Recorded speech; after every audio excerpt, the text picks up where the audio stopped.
Hello and welcome back to Mental Health Matters. My name is Andrew Ditzel and this is episode 33. Today's episode is called The Road to Recovery. We have on Dylan Jolly here. This is going to be a good one. We'll be right back after this.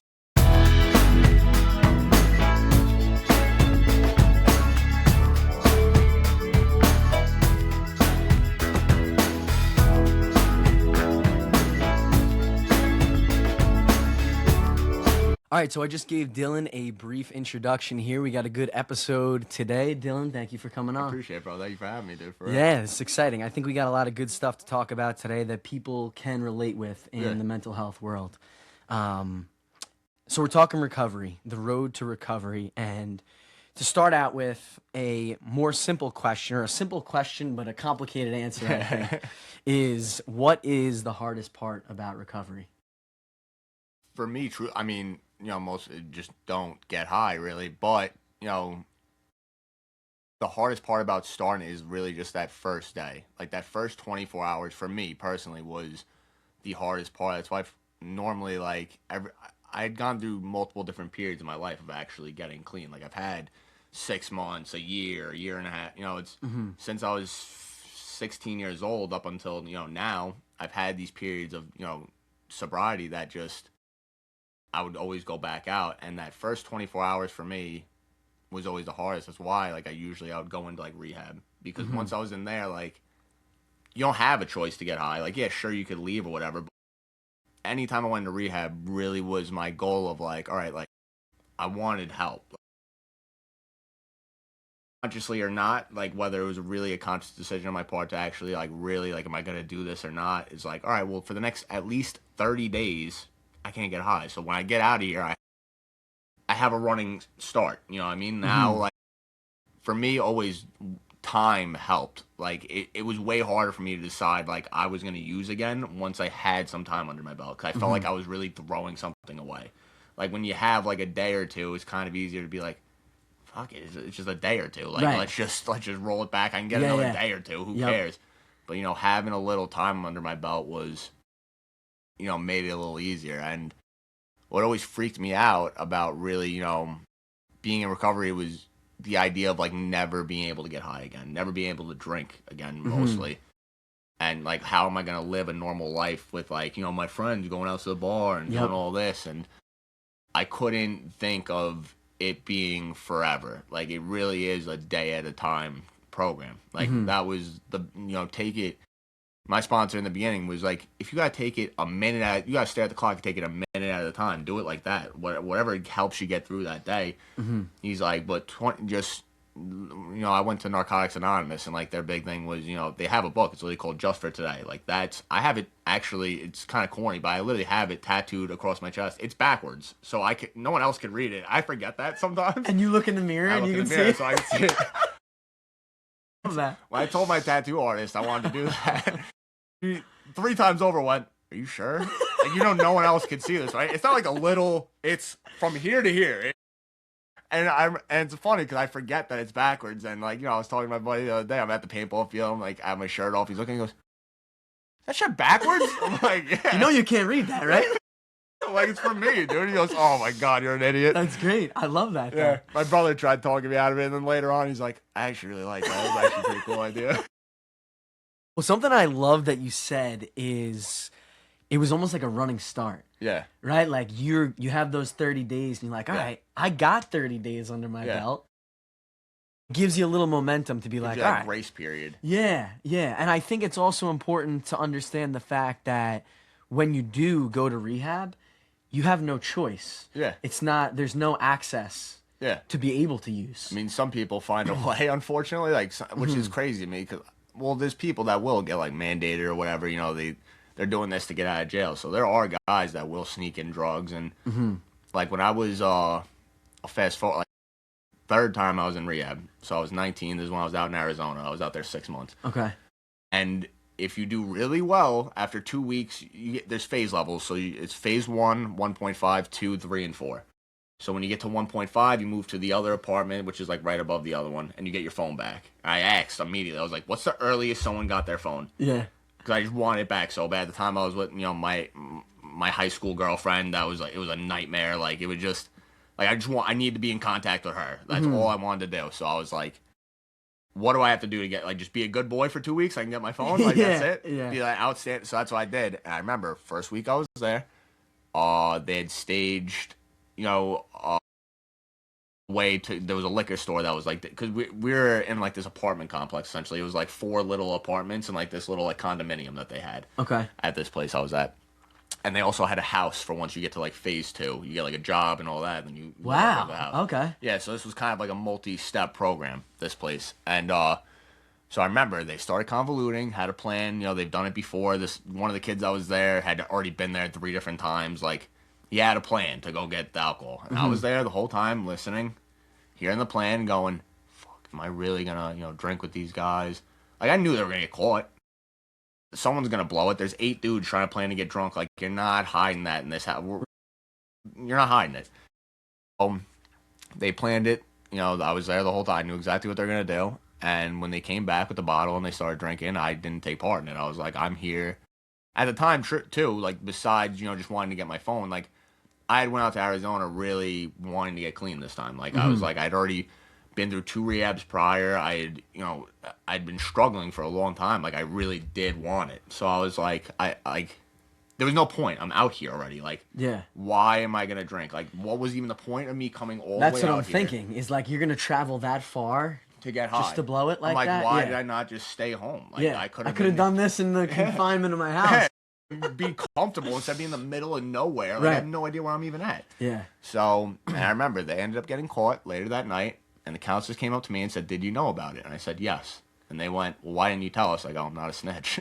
I was like, and not to be like cool, but I was like, I am here for me. And as much as like I wish I could have stopped them, or like I was like, I have to live with these guys, like, for the next however long. That puts you in a little bit of a tough spot. You know what I mean? Like, I don't want to be that guy. You want to be okay with them, but you also want to do the right thing. And it's not like I've known these guys for a couple months.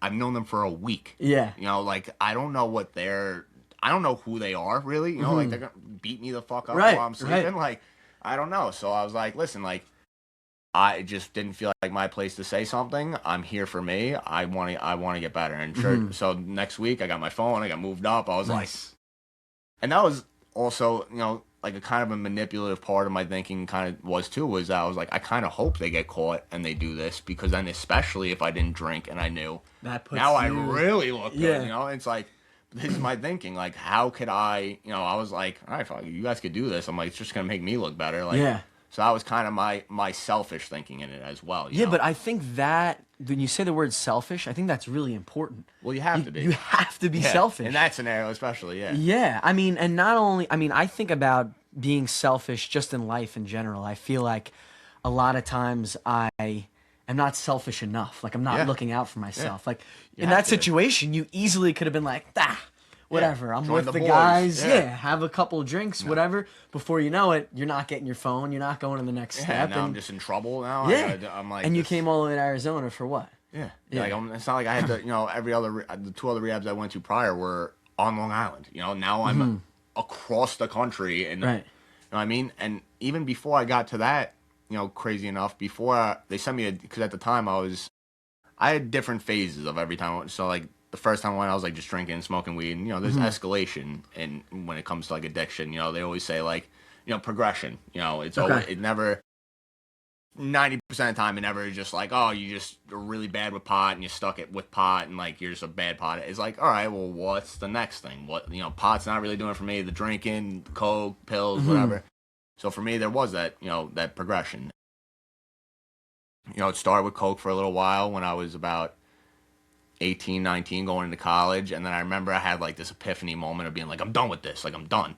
And like I deleted the coke guy's number. I was like, I'm gonna do good. And then sure enough, a kid that I met when I was 16, the first rehab, just happened to reach out to me and be like, hey man, you know anyone that's looking for Xanax? And I'm like, well, I am now. Like, I was like, I've never done Xanax, but I was like, I'm sure I could, sell them to some guys, make a little money and whatever. And I was like, yeah, I'll buy 50 of them. Dude, went on. I ended up in the hospital 48 hours later after I picked up the 50 Xanax. I just was taking them the same way I would do coke. Like I would just, do a line, do a line, do a line. So I just kept cracking off. I remember just like little quarters and just popping it, popping it. And Xanax, you black out relatively quick, especially if you've never done it before. So I was blacked out after like 2 bars. I don't remember doing like anything. Really. Gosh.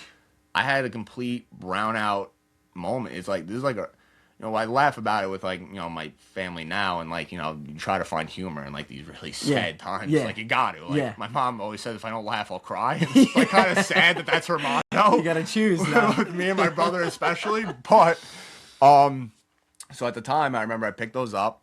My day I'm gonna cut some bits of it out, but my day started with, that night I got him. I woke up that morning to my mom yelling at me about someone I had over that I probably shouldn't have had over. Then I remember picking up my friend. I sold him like 2 Xanax, drove him to work. He said at the time later on, he was like, something seems so off about you, and I just didn't realize that you were like that fucked up. He's like, you were driving relatively fine. I vaguely remember even being with him. Oh my God. Dropped him off, and that felt like that was probably around 12 o'clock. Next thing I know, it was 5 o'clock. I was on my porch smoking a cigarette. 5 hours is gone. I literally have no idea what I did in that 5-hour period. And I was going to Malloy College for my little brother and sister's singing recital that they had. Oh my gosh. I get there. I get out of the car. I was driving with my brother's friend, who at the time lived with us. I called him like my other older brother. And we get there. I remember getting out of the car, and my dad's smoking a cigarette out front. He sees me and immediately goes, "What the fuck are you on?" And I went, "Nothing. I'm just tired. Just tired." Yeah. Just like Denying. Dude, he's like pissed. Immediately, I'm like, all right, so we go in there, sit down. I'm being an absolute menace. I drop my jewel. I'm like hitting my jewel and blowing clouds, like just like in the just the careless, reckless. Dude, just didn't even realize. Just didn't even like. I remember I had the pill bottle on me. I was still taking the pill bottle out. Just kind of. I'm sitting next to like my aunt, and my grandmother. Like wow. Just like taking it and hit my jewel. And like not even realizing like how much of a distraction I'm being. Because now my dad's getting pissed. He's like, dude, seriously, what? Like takes me outside. He's like, what the fuck is wrong with you? I'm like, nothing.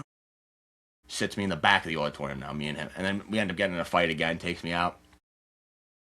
This is all I really remember. And then being in the car with him, forgetting I'm in the car with him, again, going to reach for the pill bottle. Forgetting that like he's my father. He's definitely not going to be cool about me taking pills. Yeah. Crack open the bottle, go take it out. He goes, "What the fuck? What is that? Like, what are you doing?" And grabs the bottle. I was out. Next thing I know, I woke up at Coney Island Hospital in Brooklyn. Oh. My dad was trying to take me all the way to Brooklyn at his place, his apartment where he was staying at the time, to get me away from my family. And I woke up. My respiratory system shut down. I wasn't breathing. Gosh. This is like the scary part about addiction, right? Is that, most people have something like that happen to them, and they go, never again. They go, I'm not going to let that happen. 4 days later, I tell my mom I owe my drug dealer money. I thought there was gonna be more of a scuffle about that. My mom kind of was like, okay, whatever. Drug dealer pulled up. I get the pills. I shoved them in my pants. Came in the house. So my mom was gonna like pat me down. Nothing. Didn't pat. I was like super shocked. My mom's like very cautious about it, especially at this point in time. Yeah, I mean, 4 days after the event. 4 days later. I remember looking at the pills, and they didn't look right. They looked like they looked pressed. They looked fake. Literally asked my dealer. I go, yo, what's up with these pills? And he goes, dude, truthfully, they might be pressed. They could be fake. It's like, that's why I gave them to you cheaper. And I went, sounds good to me. Chewed one, took the other, and then I remember going for a walk. The time, me and my girlfriend at the time were an absolute mess, fighting. All I remember really was fighting on the phone with her about something. It was probably a couple blocks away from my house. And just out of the blue, the dude Tony, who I was telling you about, we ended up doing that podcast. I met, while I was at Farmingdale State College in my fraternity, the SIG, and he had just happened to text me and be like, hey, man, I know you just got out of the hospital. Like, how are you doing? And me just trying to, I'm always just honest. Like, it's hard for me to lie. I don't like lying in any capacity. Obviously I have lied. There's sometimes where, like, you feel like you need to or whatever, hiding my drug use. I felt just an urge to be honest with him.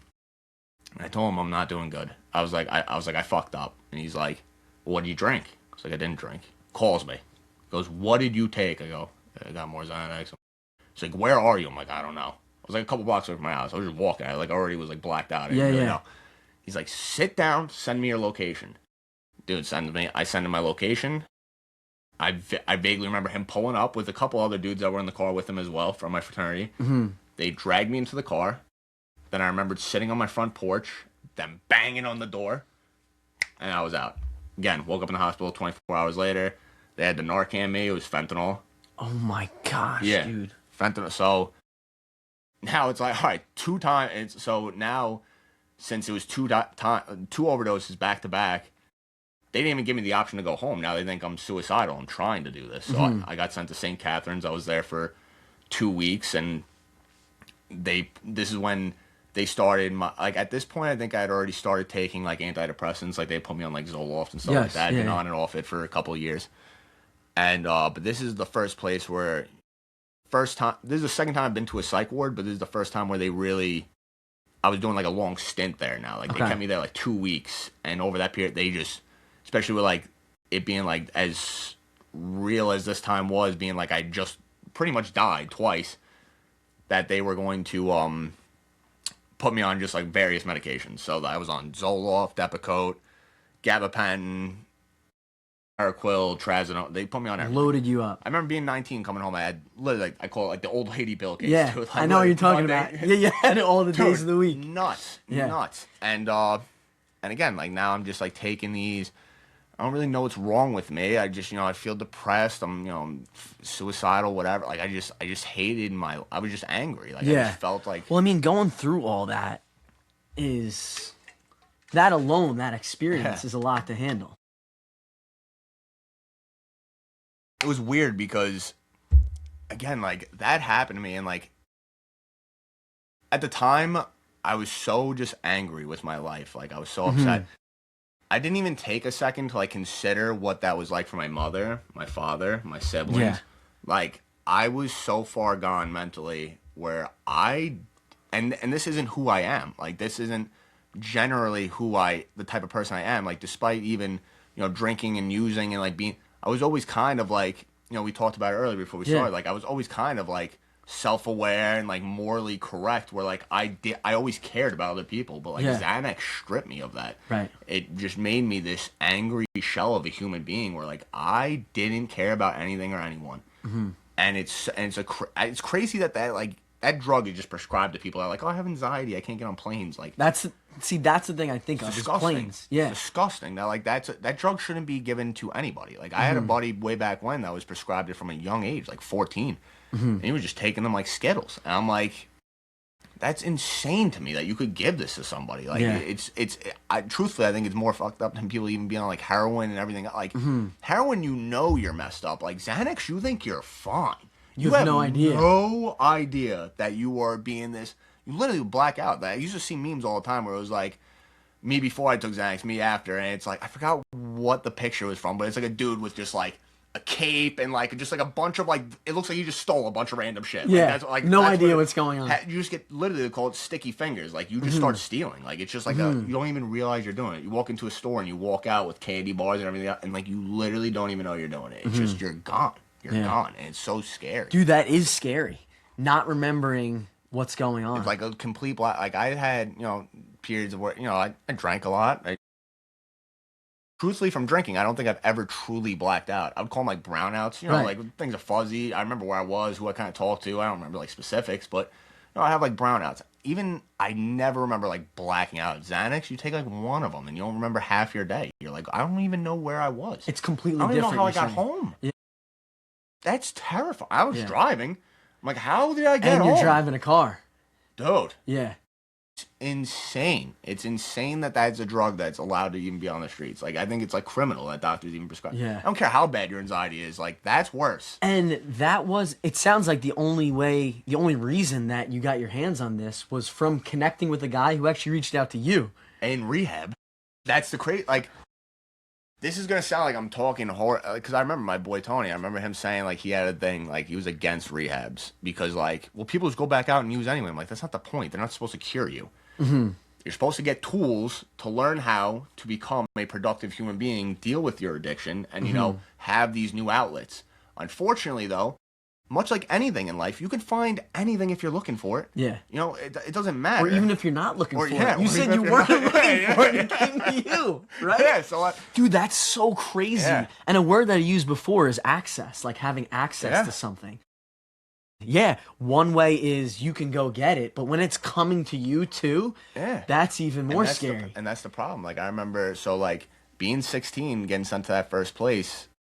So I got sent when I was in high school. I was 16 years old, and then I never came back to Massapequa High School. So when I was there, I was there 11 months. I remember being there. I was one of, so there was about 60 residents at the time. And I was, out of 60 of them, 5 of us we were mom dated. That's what they called it, instead of mandated. The rest of them were looking at like some guys were looking at like 7 years in prison, like real time gang members. Like 18 yet, you're saying? They're either just turned 18 or they're like 17 looking at real criminal charges right now. So like 17, 18 is like, some of these guys they're like 16, but like some of them have some like severe charges where they're looking at like real time upstate. And they went here instead. And it's crazy because like, before I went there when I was 16, I was like smoking weed and drinking. Yeah, I probably wasn't on the best path, but I gotta tell you, when I got out of there, I had connection. I could get anything.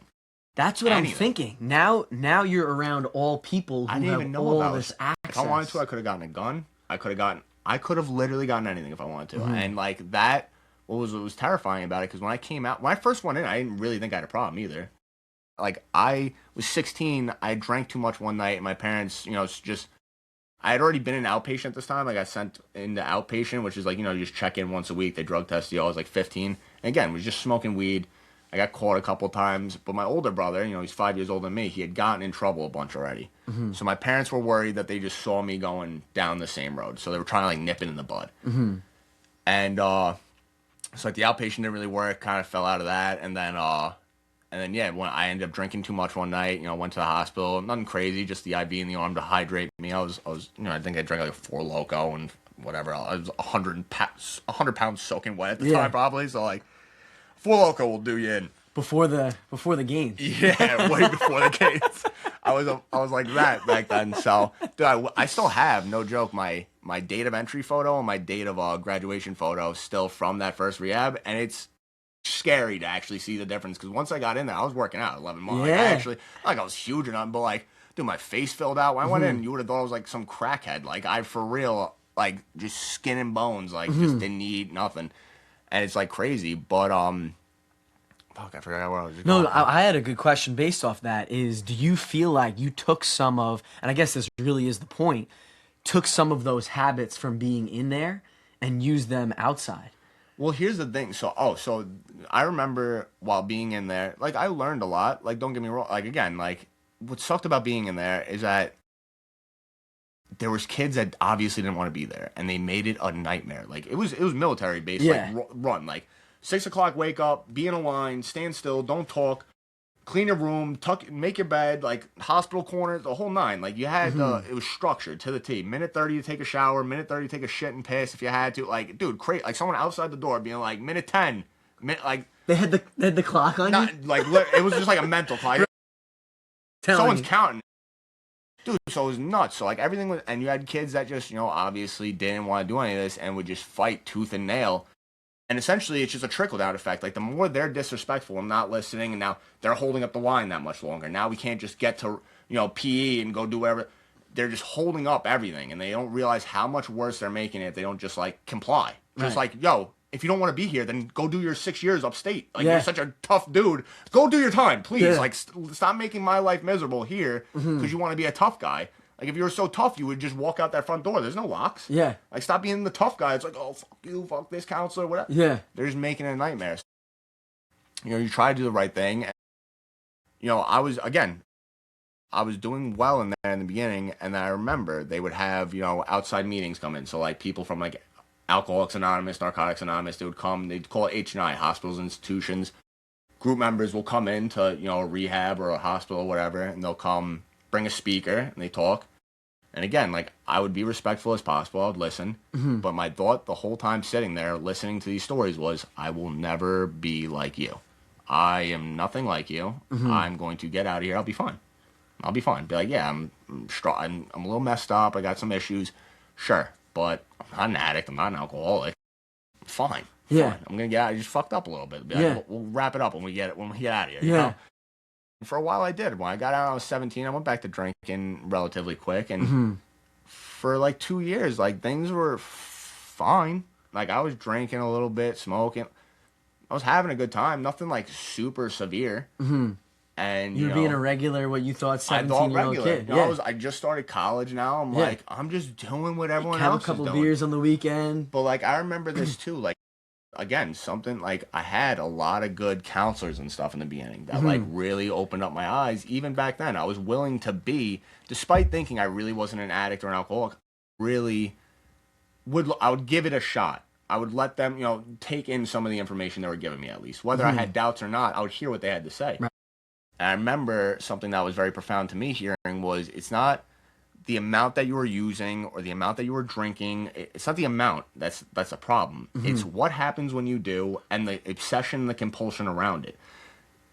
A big thing for me was always that, you know, getting clean. It wasn't, you relapse way before you pick up any drugs or alcohol. It's all the attitudes, behaviors, and everything else. Like, that's an interesting concept. Like, I'll start stealing. Because it's not even the use of it. No. It's the behavior around the use. A lot of people will say that, like, you know,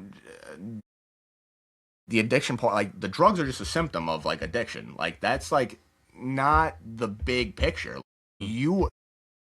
Drugs are mentioned very, like, people's stories, obviously, when you go to, like, meetings, it's, you know, people will talk about, you know, their drug use and everything else.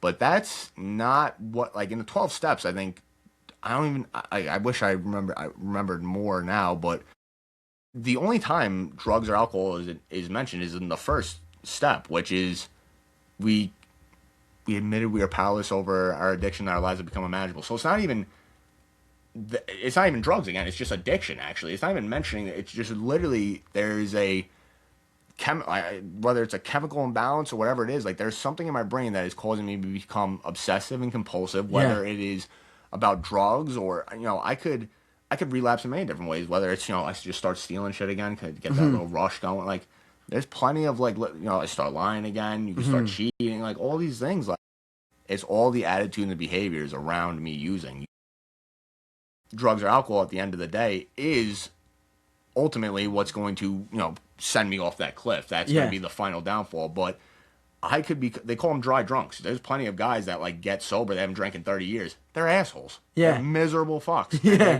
They've never worked on themselves internally. They just. Dang. See, that is, all right, I gotta take a pause here for a second because the concept of addiction, and I think, I would say, I don't even want to put a percent on how many people, but I would say the majority of people feel like addiction is the actual use of it. No.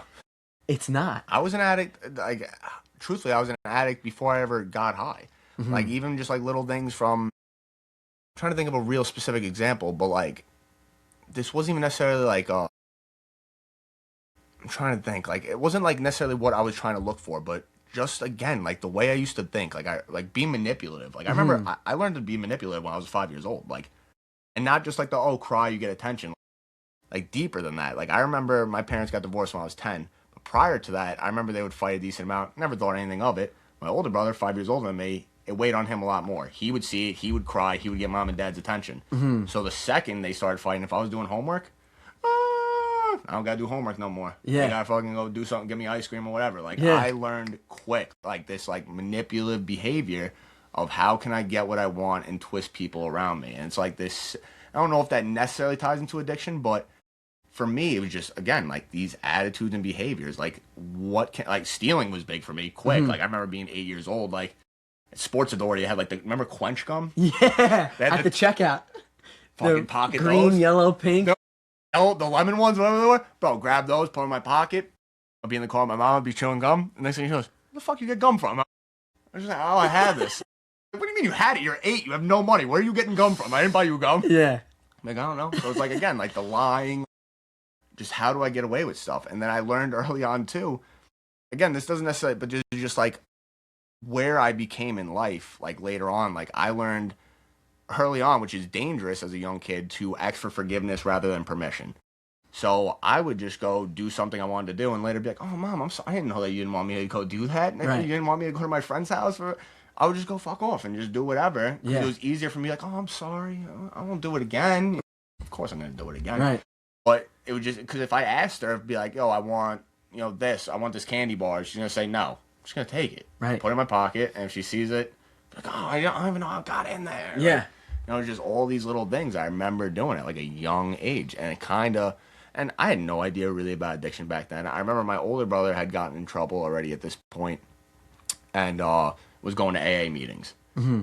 I didn't know what AA meetings were. I had seen like TV shows and movies that make fun of it, like Family Guy and stuff like that. So I'm like, I had an idea, an inkling, but my brother, I remember, was mandated to go to AA meetings. And I remember telling my friends about that, and I'm just, which I remember, my friends were brutal when I was younger, honestly, a lot of them. Like, we all guys poke fun at each other a lot. I felt like the first time I smoked weed, I was 13. And when I told my friends that, thinking like that was going to be like a cool thing, bro, they shunned me. Like, they made me feel like shit about it. Like, I was not, like, they were already calling me a drug addict. I smoked weed one time.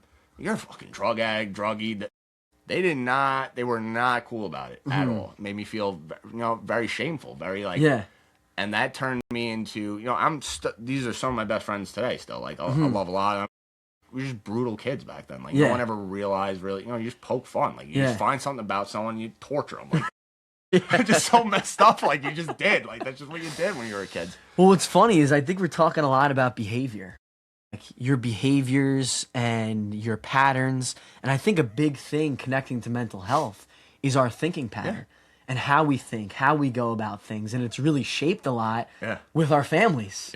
How we interact, like you said, with your parents early on, doing homework and getting things and manipulating to get those things. And it makes you think, like, how early on in your life does mental health start to impact the decisions you make, the things you're involved with, the things that you're doing? 100%. And I remember, it's like, it's kind of messed up, and I couldn't even tell you exactly. I mean, there was, at this point, like, I would go to, like, the pediatric doctor or whatever, to get my checkups or whatever, and they give you that list of, like, things of, like, how you're feeling, like, things like that. I remember the last 2 questions were, have you ever tried to kill yourself? Do you have suicidal ideations? I remember the first time I checked, I have suicidal ideation. I was, like, 11. Oh, my gosh. And I didn't really, not like I had a plan. Again, not like I was telling you this earlier. Like, not like I had a plan. It was just more like, damn, like, life's kind of heavy right now. I just wish I didn't have to deal with it or be here for it. Like, the idea of death didn't really, like, I never really witnessed or been around. Like, I didn't know what dying really meant then. Like, at 11 years old, like, yeah, I guess it meant I wasn't here anymore. But, like, the severity of it didn't really click for me. Because at the time, too, I was like, well, I'm just going to go to heaven. Eventually, I'm going to see everyone again anyway. I'll be like, cool, like, we're all here. It's like, well, if you kill yourself, technically, if you believe in, you don't actually make it there, it's a sin. So it's like, but, like, God aside, I remember, and my mom didn't react well to it. I guess rightfully so, but as a kid who was kind of suffering, because my parents started getting divorced when I was 10, and it wasn't I mean, I guess no divorce is chill, but it was especially not chill. Like, it was, we were in the middle of it bad. Like, and you remember as a 10-year-old, the like, actual physical experience. It was miserable, dude. Yeah. And let me preface by saying, I love my parents. They did a lot for me. They did the best they ever could. I love them. They're the reason why I'm the man I am today, truthfully. Did they have shortcomings? Of course. I'm not a parent. I can only imagine what it was like for them, especially dealing with me. And, like, even as a young age, I imagine I wasn't the easiest 10-year-old, you know. But, a lot of their behaviors I witnessed, and being the kid I kind of was, again, like, having this weird self-awareness at a young age, and, always having, I felt like, this empathy for, like, I could read a room really well at a young age. Like, not only was I hearing what my parents were talking about, I was feeling it too. Bro, that is monumental. It really is, because having this, and what the word we're using is empathetic style about yourself. And I feel like I have that as well. When you feel what other people are feeling, dude, it can be a dangerous thing. So, all right, I want to take a second to talk about empathy, because I think you grow up, right? And you think empathy. Empathy is the greatest thing you can be, you know? Like, oh, you see that person fall and you help them up because you have empathy for them, because you've fallen before and you would want someone else to help you up. Such a great quality, right? But now you have empathy to a point where you're absorbing what's going on in your life. And especially if you're around an environment like that, that can be painful, and that could really take a toll. I stopped feeling my own emotions, I felt like, at a point where I was living based on how everyone else felt in the house. That's dangerous. I was no longer, like, I didn't feel like I had, this is when I became quiet. And, like, still to this day, truthfully, there's a lot of things, I wish I would go back to therapy, because, I stopped. But I'm in a great place today, but there is a lot of these things that I have about me where it's hard for me to voice my opinion still to this day. Even little things with my girlfriend, but it's just something small, like just something that she did that just bothered me a little bit. Where it'd be such a simple conversation of being like, "Hey, baby, when you do that, that bothers me." Yeah. That turns into me holding on to that. Then it'll happen 7 more times, and then I'll fucking snap. Yeah.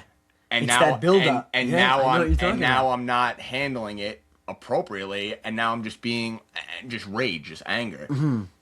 And I don't really like I did that a lot with my ex-girlfriend. I would let these now still there's things that like I won't necessarily mention with her, and they'll build up. But earlier on, we've been together 2 years now. We've had maybe 3 fights, if you even call them that. Like truthfully, this is the healthiest relationship I've been.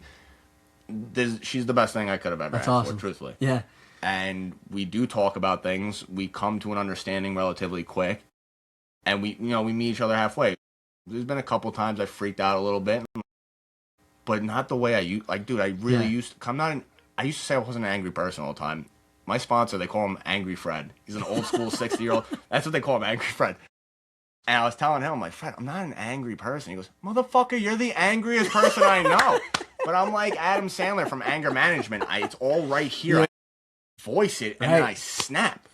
And, like, that was my reoccurring process. And then, like, the people that, like, didn't deserve it were getting my rage. Like, I was, like, snapping at, like, she accidentally stepped on my shoulder. I'm like, what the fuck? Like, it's just, like, something stupid. And it's getting like, cut off in traffic, and you're like... Yeah, now I'm ready to lose it. And I'm like... And I've come to a point where I'm very, like, let go, kind of. Like, I am very just, like, I get it for a second. I'm like, oh, whatever, man. I'm just like, I can't even care less.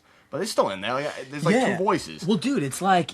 Because you're internalizing everything. Yeah. And when you're somebody who internalizes... Because we were talking about this before. Ignorance is bliss. Like, yes. You don't... If you're someone who doesn't internalize it, just right over your shoulders... Yeah.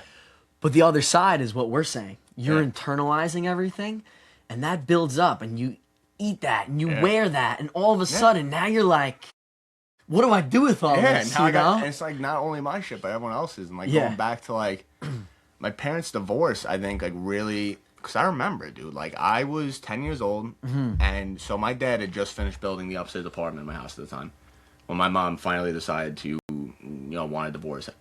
My father's mother, my grandmother, moved into that upstairs apartment. So when I would go spend weekends at Dad's, I was going up the stairs to go, like literally I was in the middle of my parents' divorce. My dad lived upstairs, my mom lived downstairs. My mom already started dating. It was a whole, dude. Yeah, that's tough. And my dad wasn't like, he was right to be pissed in a lot of ways, but you don't express your emotions to your 11, 12-year-old kid, like, and the same thing with my mother. I just heard so much bad mouthing about each other at such a young age. Like, I was forced to grow up early on. Like, I was talking to my buddies. Like, just last week, I was playing paintball. They're like 40, 35. Like, they're a little older than me.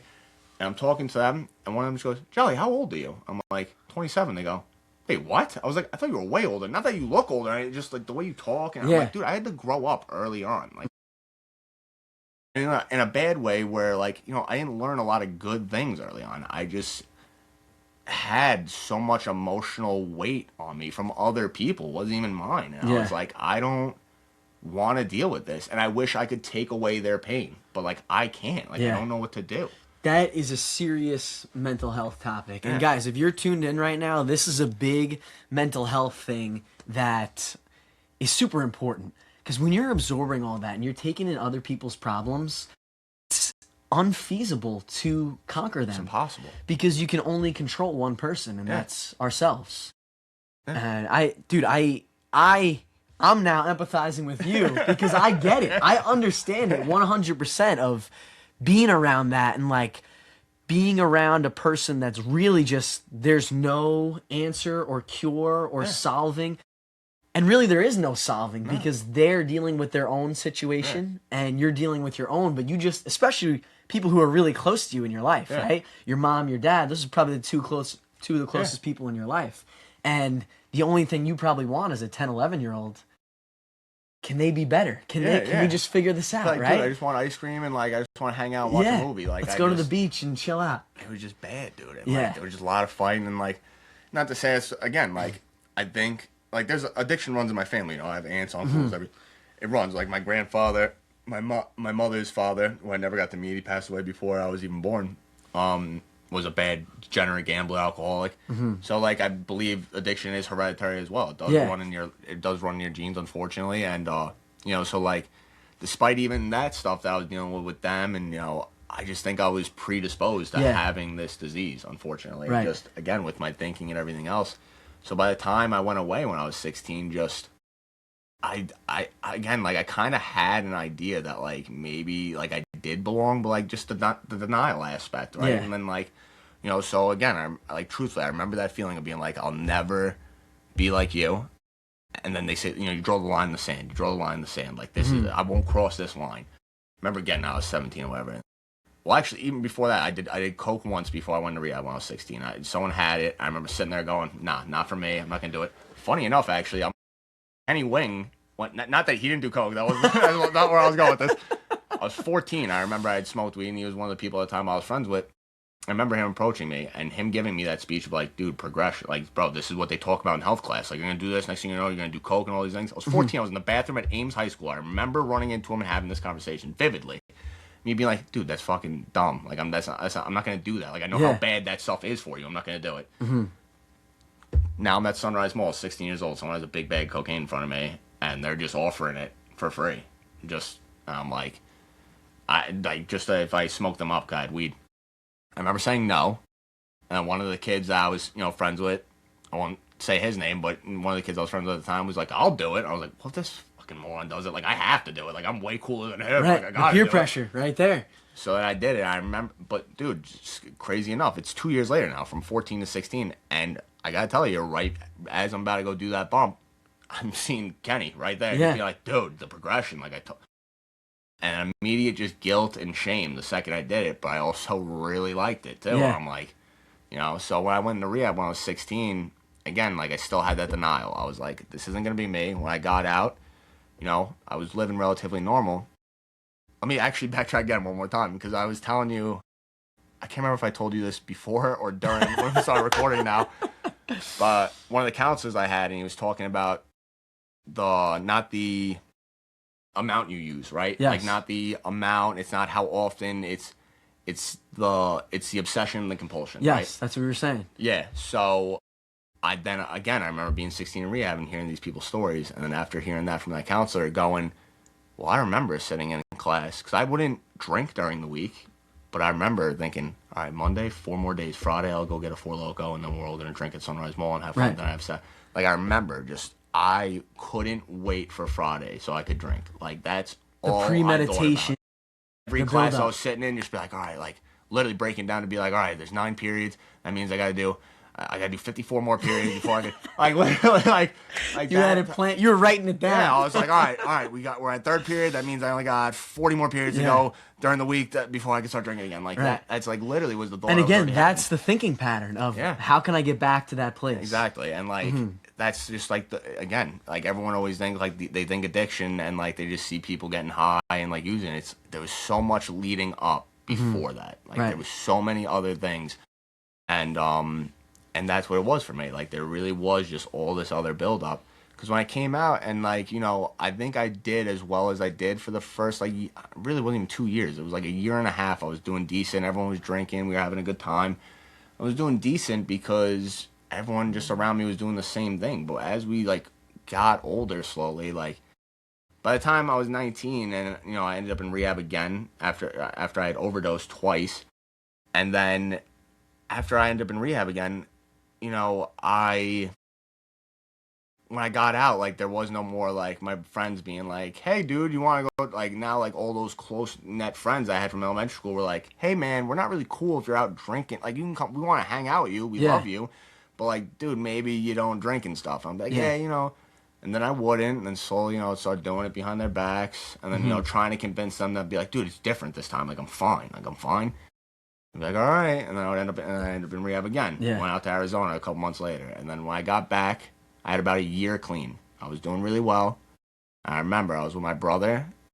This was before my brother got clean too, and he went into the jewelry shop that he was going to pretty consistently, and they gave him like a bottle of wine after like he just bought like something. And it was sitting in the car, sitting around the floor, and I just looked at it and I just picked it up and I just drank it. I had a little over a year, and I was like, I just did it. Like and I didn't even, and that was And I didn't even drink on my 21st birthday. That was a couple months after my 21st birthday. Wow. Like So you stayed good for your 21st. 21st birthday. And then a random day I was just like, in the car. I was just like, yeah, I was good. And, dude, just nuts. And immediately it took off to the races because now I'm 21 now. And now I could just buy alcohol. Right. Like, it's just so easy now. Yep. Now and drinking was really my main thing. I got in, pills and everything else. Mostly just the Coke. Coke and the drinking was like big for me. And so when I was 21 now, I started drinking, and I'm like drinking a lot. Like now, like I'm getting a bottle like every night. I'm drinking, and like now, and my friends now at this point really are not okay with me drinking. Like they, from the second I told them I started drinking again, they were already like, dude, no. And like they were having parties, going out, not parties, but like it would be someone's birthday. They go out to, what's it called? Like Farmingdale Main Street over there. And like I wasn't even invited. Like they literally weren't even inviting me anymore. And I was like, nah, I'm coming. I'll come and sneak a couple. I'd be like, bro, I'm just having a beer or two. Look how good I am. Yeah. But the second they turn their backs, I was banging 3 shots at the bar. Yeah. And come back home. I'm like, dude, I'm fine. I'm the designated drunk driver. That was my joke. I'm like, dude, that's not a funny joke. That's like horrible now. Yeah. But that was my thing, and like I really thought I had it under the wraps. And at the time, again, just drinking, and I ran into a buddy at the bar. Again, this comes into, I don't even have to look for something in order to like throw it away. I wasn't looking for it. I was at the bar, just hanging out, having a couple drinks, regular night. Buddy had the tiniest amount of cocaine possible. If he got caught with it, I don't even think they could have arrested him. That's how little amount of cocaine he had. And I'm begging him for it. I'm like, dude, it's just like a taste. Like, let me just get. He's like, dude, I don't want to give it to you of all people. Like you, like I would feel horrible. I'm like, dude, it's not gonna do anything. Like it's not a big deal. He's like, all right, gives it to me. I was hitting up people I hadn't talked to in 4 years. I was on Instagram. Hey, you know where I can find coke? You know where I can find coke? You know where? And that's all it took, right? All it took. It was literally not even bigger than a key bump. Like the smallest amount of cocaine anyone can imagine. It was 2 grains of sand. That's all it took. Yeah. For me to be like, right back on. That. And sure as shit, I got into my brother's union at the time. I was local 52, which is like the stagehand union. Met a guy. I was making good money.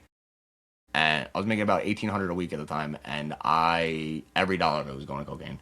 I would go pick up a half ounce of coke every week, and I remember now knowing at this point, like, I really do have a problem. Like, there is no doubt about it. Like, I'm full blown addict, and throughout all this, I'd been going to, AA, NA. Like, I had been going to meetings. Like, I've had people in the recovery world now in my life, like dear friends, everything.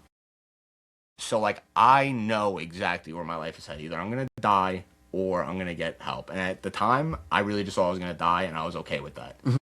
And because I remember, like, driving home from work, and I remember my dealer's exit was on, I forgot which exit it is now, thank God. I guess after we'll keep it like that. We'll keep it like that. Somewhere in Hicksville, whatever. But I remember being on the Southern State, driving home, and be like, dude, just go home. Just go home. You don't need it. You don't need it. You're cool. Just go home. And literally, like, my body was on autopilot, just coming off the exit. Yeah. Like, I didn't need my GPS for everything. Like, I practically knew where you lived, and I still put in my GPS. Like, I'm like, no matter what, GPS everything. Like, I'll use GPS still to go home. Like, I know exactly how to get back to my apartment. I'll still put in the GPS.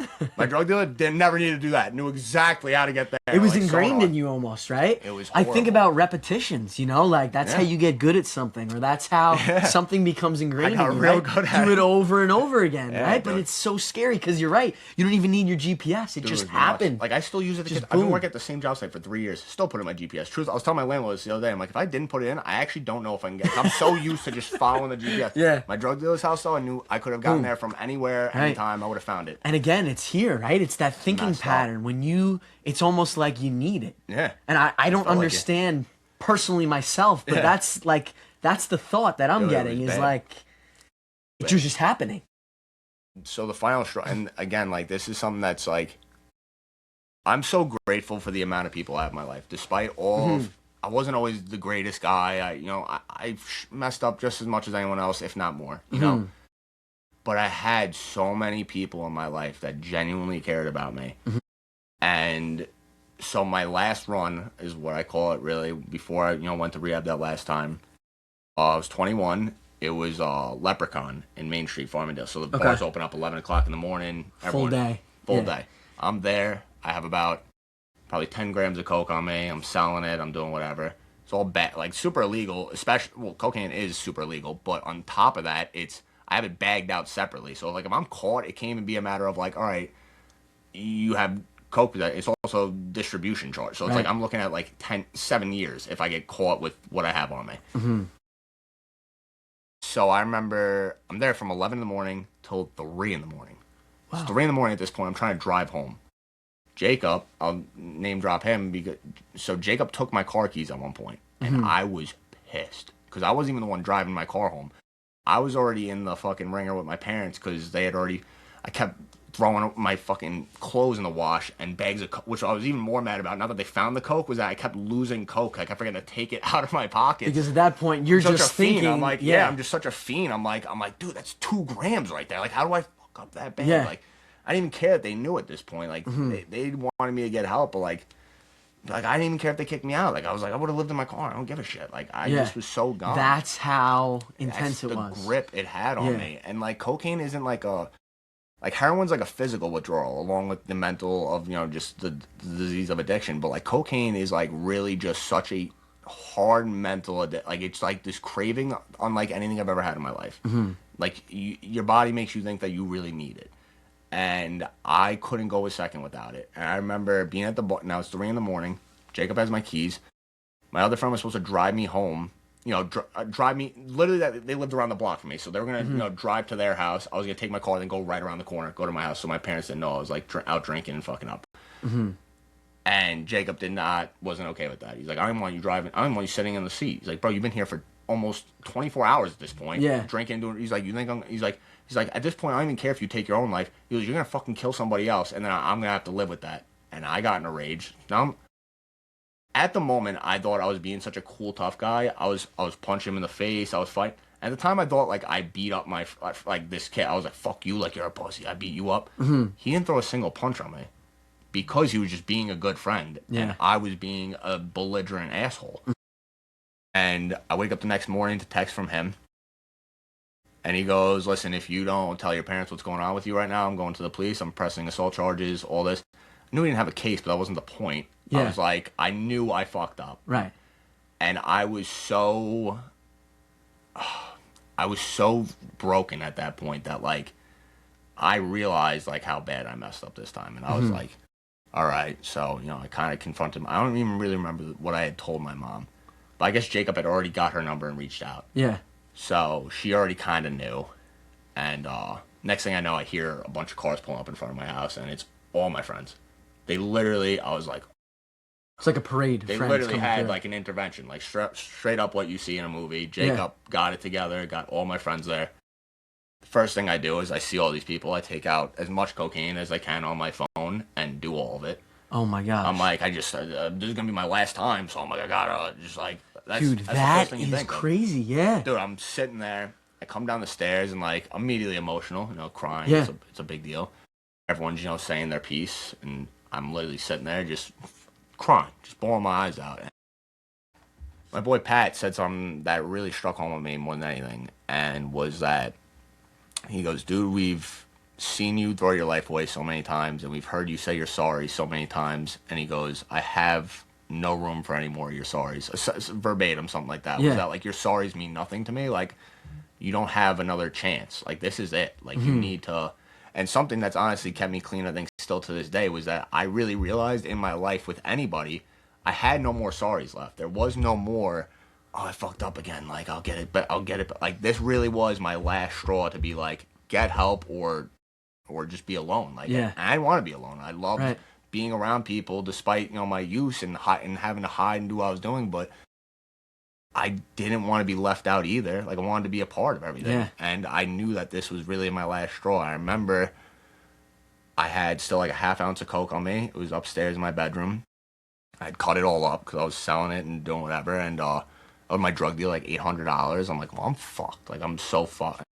And I remember about a lie, because I still had like a gram in my pocket. And they were like, my mom was like, do you have anything still upstairs? And again, 2 options popped up in my head immediately. It was like, lie or, do the right thing. And it was so hard to do the right thing. And I was like, yeah. And I was like, here. I took the gram out of my pocket, gave it to my friend. I gave the other fucking almost half ounce of coke that I had upstairs. I gave it to my friend. And I was like, I owe my drug dealer a lot of money. I was like, can you try to like bring, because at this point my friend knew this drug, they were still kind of like hanging out with me while I was doing everything. They weren't great. Their point of view at this point was probably like, it's like, I can't stop him. I'd rather be there while he's doing it, so at least like I can monitor him. Like that was where this friend was pretty much at that point in my life. And they took it to my drug dealer and dropped everything off, and he was like, I can't even do anything with this. That's how badly I just like, because I was snorting my own, I would like cut it up with like quine, like this other shit, just so I had more stuff to snort. Like again, like this is like, I just didn't want to run out of, I would have snorted Tylenol at that point just to like have something to put in my nose. Like that's how bad I was. And crazy enough, my dealer was like, this is how you know you're bad. My dealer went, I hope he gets the help he needs. He said he doesn't owe me any money. I'm giving him so much money. He's like, I hope he gets the help he needs. You got bailed out by the streets, bro. Crazy. So now mad I got when you go to rehab immediately, they'll be like, your drug dealers aren't your friends, all this. I remember, I was like, I raised my hand. I was like, my drug dealer's kind of my friend. He let me off. I owed him a lot of money, and he literally told me to go get help. That's a pretty good guy. I just gotta say, dude, they'll get so mad. I would bring up every time they would say it. Like, just saying, not all of them are that bad. He's a pretty good dude to me. Just gotta say. And that's how obvious it was. That was so obvious he needed help that even a guy like him was like, yo, you need help. Yeah, it was like, get your life together. Like, he literally was like giving him so much money, and he's like, dude, it's not even worth it. Like, and again, that just goes to, not to like, you know, boost myself up too much, but it kind of goes to show, like, the type of person I still was, even on drugs. Like, I was a likable guy, but like I was doing so much damage to myself more than even like other people necessarily. Were like, them watching me kill myself was like enough, like was like killing them, you know? Like, well, dude, it's like we said before, and it's almost like your experience with your parents, how it was hurting you so bad, right? Your experience with drugs and how it was hurting other people. I didn't even realize that, dude. And it's like someone that's supposed to be, you know, I'm so self-aware, and I'm so, you know, I'm so empathetic, and I feel all these things. It's like, I couldn't see that. I couldn't put two and two together, because in my mind, I was like, well, who am I really hurting? Like, I'm showing up to work, I'm doing what I have to do. I'm like, who am I hurting? You probably figured out a good system, right, to make it work. Mostly, like, it's all right. I kind of can make this work. I was like just it was so barely though. Like it was hanging. Everything was hanging on by a thread at that point, dude. Because I was so. And again, the progression, right? Like I drew the lines in the sand of things I would never do, right? And then one of them, when I started using again, was I'll never, especially when I started selling, I was like, I'll never sell to like somebody I knew from like meetings. I'm like, I won't be the reason for someone else's relapse, right? Or at least I won't start using one of those people. It was like something like that, right? And then remember, a girl I knew ended up relapsing, and she's like, "Oh, you want to get high?"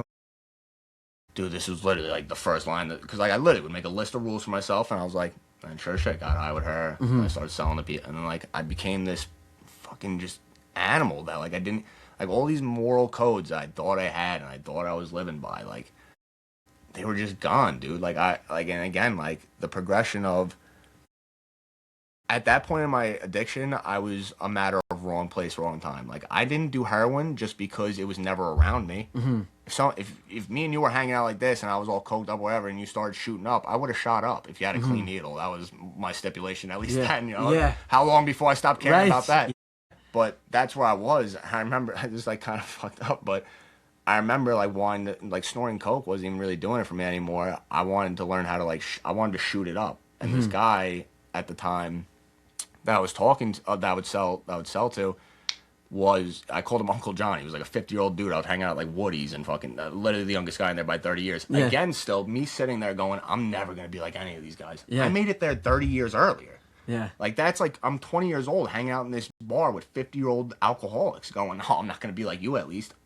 I won the race. I got there so fast. Right. You beat him by 30 years. I beat him by 30 years. Like that's disgusting. And like again, like not even realizing that. I remember you would tell me you'd shoot it up, and all it would have taken was for him to do it in front of me and be like, yo, can you show me? Like, I just didn't want to bring myself to look up a YouTube tutorial on how to shoot drugs. Like, I just, that was my line. I was like, I just refused to Google it. Like, that was the only thing keeping me from doing it. But it's like crazy. Just like, it had me in this like such tight grip. And when I went into rehab when I was 21, so it was a week before the world shut down with COVID, I went to CK Post out in Brentwood.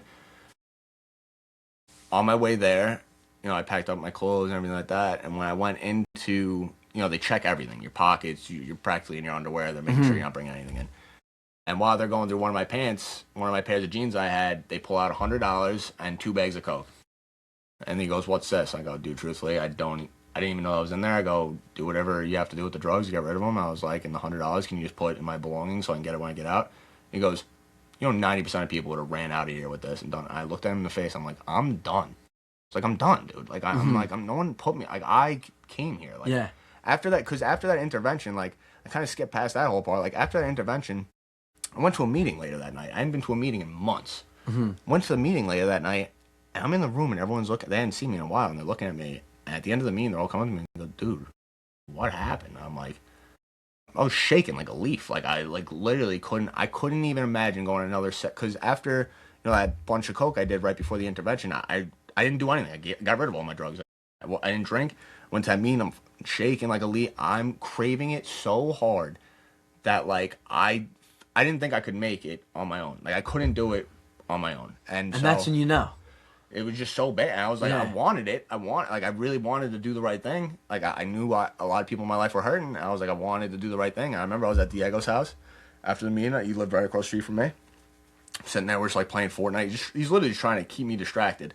And I looked at him, I go, "I can't do this. I can't do this." And he goes, "What do you mean?" He goes, "Dude, just stay." I'm like, no, not like that. I'm like, I need to call my mom. They need to check me in somewhere. Like, I can't. I literally couldn't do this. And the sad part, like, I almost want to cry, dude. Like, I remember having to call my mom and wake her up and be like, "Mom, I need you to go check me in. Like, I can't do this." And the fastest way for them to get you in, unfortunately, into a lot of rehabs is with how the system is built.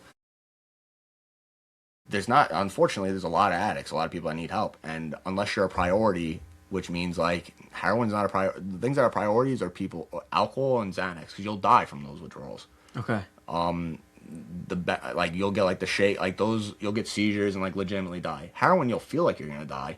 You won't. You'll shit yourself or whatever else. But, like, those withdrawals can legitimately kill you. So they gotta get you on detox. And so the only way to get checked into this rehab that fast. So at this point, I hadn't used for 12 plus hours. In order to get checked into this rehab as fast as possible, we had to, like, kind of we had to, like, express that, like, I was a really bad drinker. Like, I get the shakes. I don't. But I had to drink in order to get admitted. So my mom literally had to bring me to 7-Eleven with my sister in the car and go buy me 2 tall boys just so they could check me into rehab that night. Like, wow.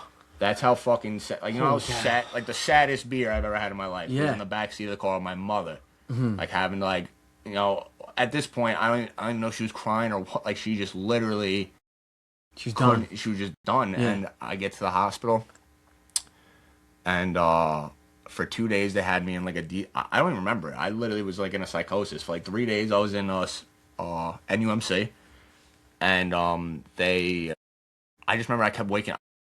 I don't remember even really getting up to use the bathroom. I just remember I kept getting woken up with pills that they were giving me, like Valium for detox, and I was just taking them and falling back to sleep. I slept for like 3 days, legit. Wow. I'd been up for because you were probably so sleep deprived. So, like, I just slept, and they were giving me Valium, so, like, it was just knocking me the fuck out.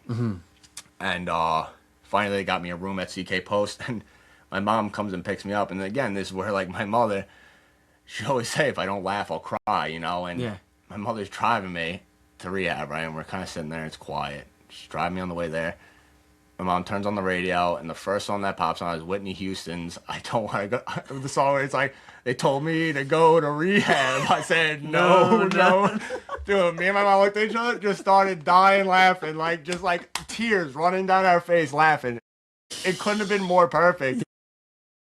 It's just one of those moments. Like, me and my mom still, like, she's, like, literally still laughs about it. She's like, what are the chances that's the song that comes on? And, like, but wow, that is crazy timing. But I remember I got in there, I told them I was done, and I did the 30 days. I was in there, I did what I had to do.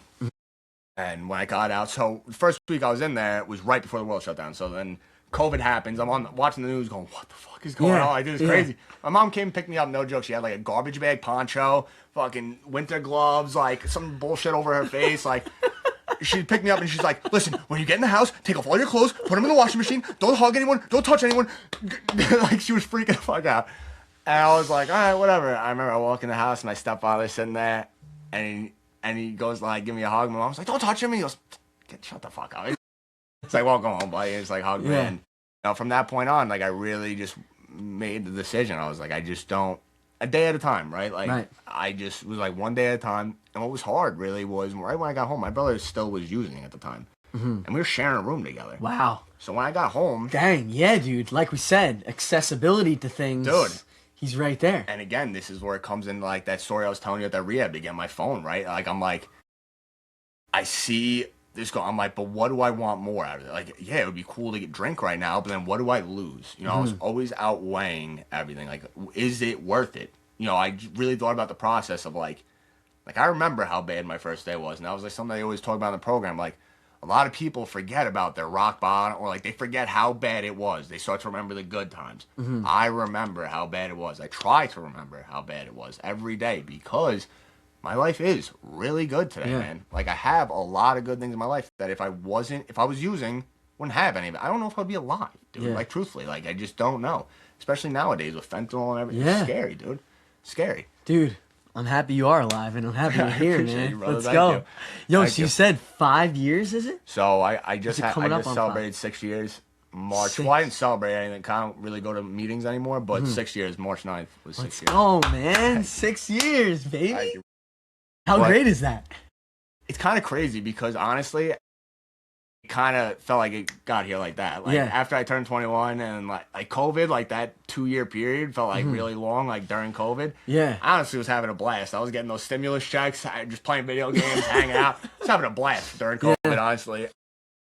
But then once I got into the union, when I started my apprenticeship, that was 4.5 years ago. Bro, time went like I feel like I blinked and I'm here now. So like 6 years like seems like a real long time. Honestly, I feel like I just got a rehab yesterday. Like it really just time flew, and I've gotten to the point where, like, I was always the type of person too. I don't think about using when things are like bad in my life. That's the last thing I want to do. Honestly, when I'm like going through it, I don't want to get high. Like that's like not fun. I want to get high when things are good. I'm like, no one would make this better. Getting high. Like it would be like, oh, I'm like at the beach, nice day. No, it'd be great. A couple beers would be real good right now. You know, but I really think about all the shit I'll lose if I do that again. Because I know there is no control for me. There isn't. Right. And, you know, I stopped going to meetings a long time ago. I started falling out of it when I was still, my ex-girlfriend and I had met in the rooms, right? And when we broke up, I was already not really going to meetings anymore, but when we broke up especially, I really didn't want to go just in case I ran into her. Right. And then I kind of just used that as my excuse to not really go. But I just started to not really agree with the way they did things all the time. I think some people need meetings every day. I think meetings are great. I think if you're listening to this and you're someone that like is struggling with the idea of even getting that first day, walk into a room, go to a meeting, like just try it, like please. But for me, you know, I felt like I got what I needed to out of it.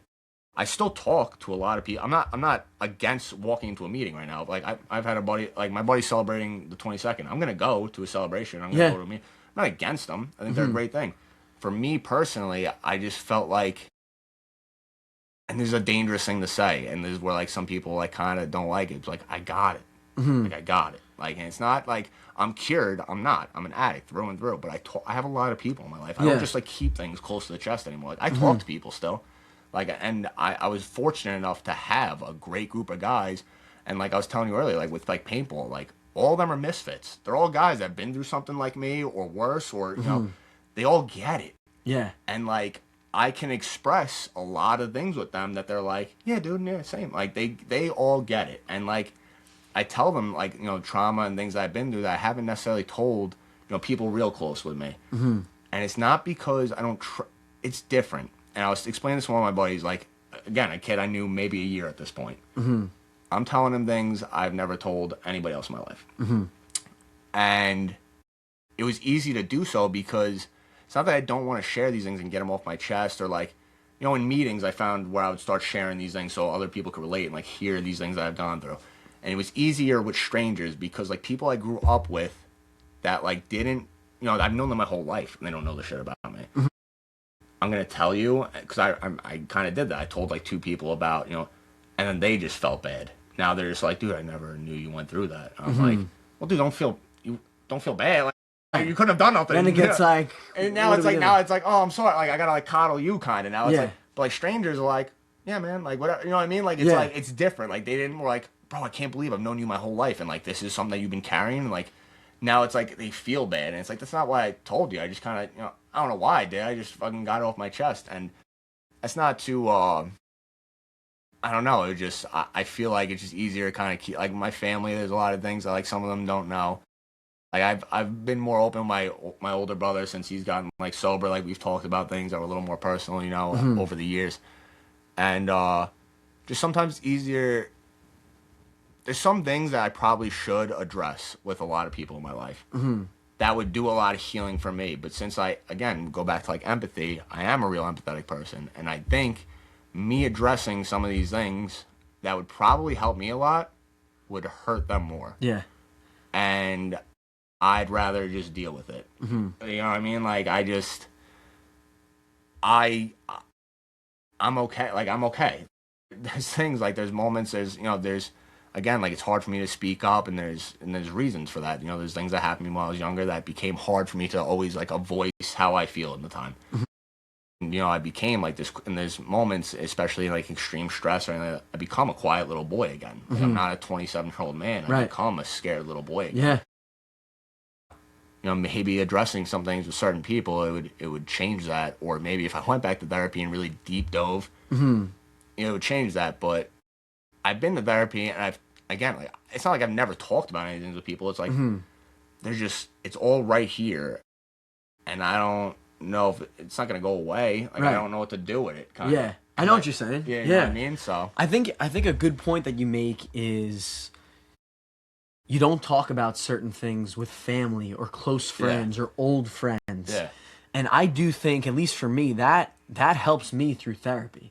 Yeah. Like, because a therapist, I'd never met this person before. Yeah. You know what I mean? And like, I'm just like, boom, let's do this. Because it's much different saying that to someone who's very close to you. Because there's a little bit of this, I guess, the connection or relationship that you have with them, and the things that come up are a little more confronting. Yeah. Because now they have to deal with your stuff as well. They feel like they have a piece in it. They're emotionally invested in you now. Whereas a therapist or a stranger, someone you just met at paintballing, that's an outside person that you're like, all right, you get it. Yeah. You can hear what I'm saying. Yeah. And we'll just bounce it off now like we that. Move on. It's like, now I just know we're two guys that have been through some similar shit. And cool, let's go play paintball now. Yeah. Like, it's like, whatever. Here's a trauma jump real quick, and then I'm like, all right, cool, man, let's go. Let's go.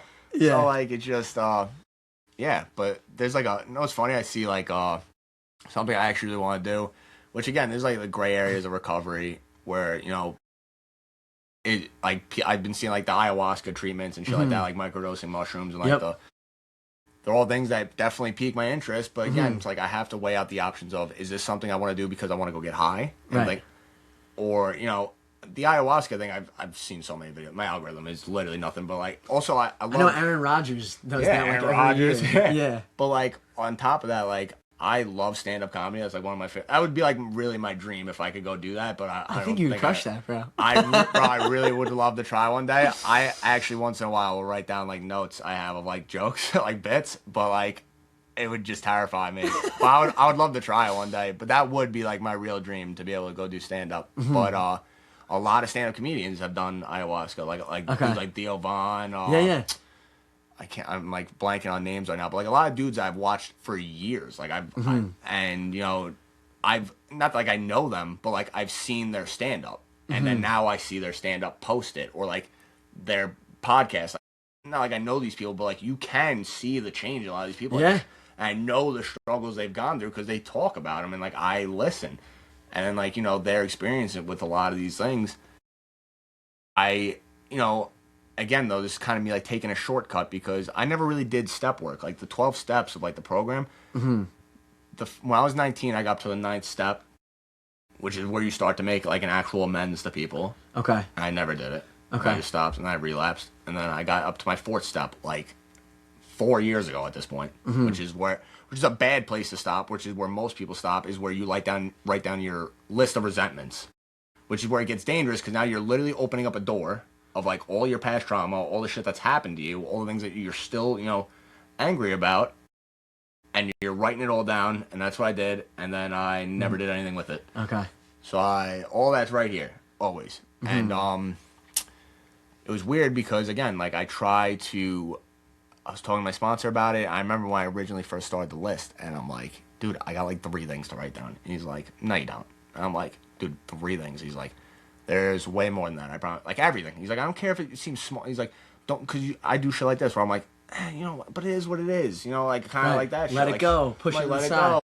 It's there. You know, I don't forget about any of this shit, but I'm like, I feel indifferent. Do I? You know, does it affect really how I move day to day now? It could. I don't know. So he's like, yo, just start writing. Whatever it is. I don't care if Susie stole your pencil in 2nd grade. Write that shit down. Yeah. Like, fuck that bitch Susie. Write it down.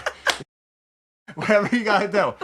So that's what I did. And, you know, I wrote down a lot of things. And, but again, just close the chapter on that. And step work is supposed to be this very, like, kind of like godlike moment, like this, like real, like awakening. That's like the spiritual awakening is what they really call it. And I've seen it for a lot of people. They really do have this spiritual awakening. Like, where, like, you know, they really come to terms with a lot of things. And I feel bad that I never really did the step work for the part about the amends, especially. And I selfishly kind of just decided to do like a living amends, which is where I haven't really had any like real conversations with like my mom, dad, sister. And like, hey, listen, like, I'm sorry. Well, you're not even really supposed to say sorry, but like just addressing the things you've done. I just try to be a better person today. Like, however I could be there for my mother and my father and my step siblings, my sister, my brother. However I could be there better for them, I'm doing that. And it's hard, and I think about it a lot because like my little brothers, especially my youngest brother, probably doesn't really remember a whole lot. But my other little brother, he was quiet for many years, and but like I know he witnessed a lot of shit. Like, you know, we make jokes about it now, and you know, we like, you know, in passing kind of say things, but I could tell a lot of that shit affected him, dude. Yeah. Because I remember that. So after the 2 times I overdosed, so there was like a third, I wouldn't even call it like an overdose. It was literally, again, a couple weeks after that. I was an outpatient at this time. And I had relapsed. And I remember I was in the bathroom, I guess way too long. Doors being banged. And I finally opened the door, like, and stumble out of it. And who do I see? At the time, he's 20 now. So I was 19, he was 12. So my 12-year-old little brother standing at the top of the stairs. I remember just locking eyes with him as I'm barely able to even move. And then I was brought to the hospital again. Like, and that's just one of fucking who knows how many cases. You know, and it's like there's a lot of these things where, you know, especially with my sister. Like, I remember being like super mean to my sister when I was younger. Like super mean. Like, I don't know why. Like, I had like, and not that I hate it. I just like I remember we would all be playing together. Like, and I'd be with my friends, and she's only 2 years younger than me. And like, she would try to come play with me. I'm like, fuck you, like, get away. Like, I would, I could just weird rate, and not like it was always like that. Like, I remember a lot of times of like us like playing together and like having a good time. But I just always had this. I remember being super mean to her because she's brought it up too. She's like, you guys used to be like horrible to me. Yeah. And when she probably joking about it a little bit when you talk about it, right? But it hits me, you know, every time inside because like, you're like, I've been like, I want to have like a real sit down conversation with her one day, you know, and like, because I know she like harbors a lot. Like I could, again, empathy. Like, I could see that when I'm like, she has it still right there. Like, those feelings never vanished, and I feel horrible about that. And again, I just try to be better while I'm there. Selfishly, it's just hard. It's a hard thing to address. I don't even know where to start. Right. You know, it's been years of damage. Like, where do I start? Well, dude, like you said, it's one day at a time. Yeah. It's one day at a time, and it's one thing at a time. Like you said, there's so much. It's almost like a mountain of things to solve.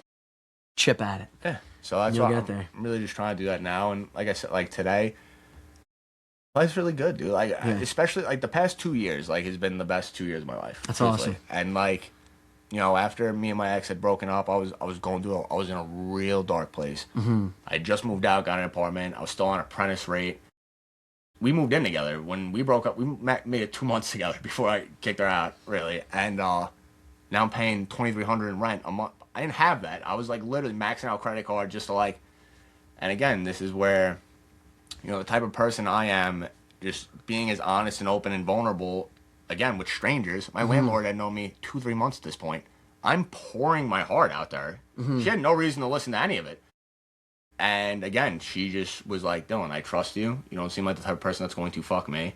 Like, she's like, don't worry about the rent. Like, just get it to me when you can. Dude, I was behind on rent like 6 weeks at a time sometimes. Like, she never, not a single text being like, hey, rent, I got her every dollar I ever owed her. But again, that's a win right there. Getting it all back. My girl now, like, moved down with me, and she, it's a smaller apartment. It's like a little older. Sure, there's probably something out there a little nicer, but when she first moved, like, maybe we should look for a bigger place. I'm like, I'm not moving away from here until I'm ready to get a house. Like, I will never get treated this good anywhere else. She gave me access to the backyard. I wasn't supposed to have, allowed me to bring my girl's dog there. Wasn't supposed to have any pets. Like, I have such a good relationship with this woman who's been nothing but kind to me. Like, I'm staying here as long as I possibly can. I don't care. I don't care if the fucking walls start caving in. Staying right here. Like, she's too good to me. I can't do it. That's great. But this past 2 years, like, I started going back to the gym about 2 years ago. Didn't stay. We were talking about that. You got a little consistent. I got a little bit of size. I was doing a little good. Fell off. But this past, like, 5 months, really, I've been at least 4 days a week, other than this past week with my shoulder that I messed up, and it's just been, but again, like, even with that, like, I just find excuses because, like, I could have still went to the gym because I wanted to start doing more cardio. I was like, I could have went to the gym and ran like a mile or two. Like, what does that have to do with my shoulder? Yeah. I could have easily done that, but I was like, I'll just take the week. My shoulder's killing me. I'm not running. Yeah, I'm not running. I just hate running too, honestly. But I was like, just thinking of the excuses and, like, But the weird thing was about, like, 2 years ago and, like, where I am now and, like, genuinely how happy I am was I was so miserable. And I'd still, even just, at that point, I had 4 years clean. I was still so miserable being clean that whole time. And again, like, it's so easy to be depressed. And, like, I think a lot of people think, like, it's like, you are in some way, shape, or form, whether you realize it or not, you're choosing to be that depressed. And that might bother a lot of people. Yeah. And I know it will because, like, if someone would have told that to me when I was in that place, I was like, dude, why would I choose this? But you are, because it's easy to stay within, like, what you know. Like, if you've been depressed your whole life, it's really easy. You get comfortable in that in a sick way. I have been thinking this all week. Just this week specifically. 2 words. Comfort kills. Yeah, dude. It does. Yeah. Being comfortable, being safe in that depressive state, it feels right. Yeah. Like, why would I step out of this? I'm comfortable. I'm safe. Used to it. I'm good. Like, you don't want change. Like, most people don't. It kills. So, like, that's really what it was. I remember it was just easy to be like well, I don't want to do that because I'm depressed. I don't want. It's easy to just be depressed. However, it's hard to be happy. Like, it's and that sounds crazy, but, like, it's not easy to, like, be in, like, okay a lot of times. Yeah. And I remember at the time, literally, I was, again, like, so miserable. I was working at a train station, and every day I was like, I think it would be really easy to just jump in front of one of these trains. Like, that's how miserable I really was. But 4 years, and again, had no inclination of, like, wanting to get high. Like, I just didn't want to be alive. I was that miserable. And I started listening to, an audiobook. I was, like, fire watching. I was still an apprentice. So I'm, like, just standing there, literally, like, tears like, crying. Just, like, sitting there while dudes are working. And I'm, like, sitting there on the seats, crying, like, I just can't even. I'm, like, listening to an audiobook. I think it's called Unfuck Your Life or Unfuck Yourself. It's like something, it's one of those things. And I didn't make it that far into it, but something that hit me that was real profound to me was the negative self-talk and how easy it is to fall into that and how easy it is to just for you to be like, you're okay. That's all I started doing. I swear to God, every day I'd wake up, the second I started being like, I can't do this, I literally would just go, you're okay. Sometimes out loud, like, literally be like, you're okay, dude. Yeah. You're okay. To the point where I finally started to believe I was okay. And it worked. Like, I've been okay. Like, for the past 2 years now, I've been okay. Like, don't get me wrong. There's some days where I'm like, fuck.